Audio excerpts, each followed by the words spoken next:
Храна, струја и грејење ќе има за сите, граѓаните да не се грижат. Ваква порака упатува премиерот пред почетокот на зимата. Првиот човек на владата се фали дека нема да останеме гладни и нема да измрзнеме и вели дека тоа било резултат на напорната работа на неговиот тим. Јас верувам дека оваа криза ќе не направи посилни, пообединети, вредни, рационални, а владата ќе продолжи да работи одговорно и домакински, со гордост, вели премиерот. Но како Македонија за само 5 години стигна до овде?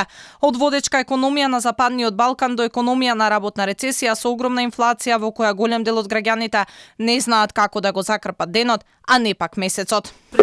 Пред 10 убаво живеевме. Па полошо, еве што земав, 500 денари или 1000 денари ќе потрошиме, нема ништо. Тоа е. А поише пари, се поскапи. Гориво, регенси, све, мислам, отиде до бескрај. А пензиите, јас сум пензиите, мали пензиите, платите исто. Што е најголем проблем? Кризата, јадењето, храната, сметките, све.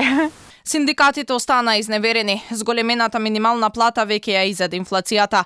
Само во последнава година трошоците за живот се зголемија за фантастични 18,7%. На владата и инфлацијата повише од 18% и дека е она во безпарица, тогаш што останува за нас работниците.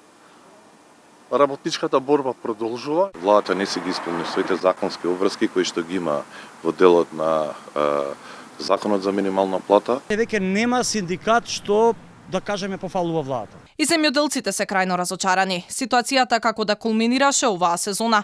Пиперките во Струмица завршија на буниште, оризопроизводителите се на улица, одгледувачите на свињи исто така, а пред колапс е и краварството. За овие 5 години буквално ништо не е направено за земјоделецот. Со еден збор, за овие 5 години е хаос во земјоделието. Најтешко веројатно и за највозрастните граѓани. Просечната пензија за прв пат во историјата е помала од минималната плата. Имаме 330.000 пензионери, околу 230.000 пензионери имаат пензија до 18.000 динари. Со 18.000 динари знаете вие дека овакви животни трошоци тешко може да обстанат. Во последниве 5 години не е започнал ниту еден капитален проект. Автопатот Кичево Охрид останува заглавен, а едва и успеа да се завршат делниците Скопје, Штип и Демиркапија, Смоквица кои беа почнати од претходната власт, но затоа актуелната не штедеше на забава за нивното отворање.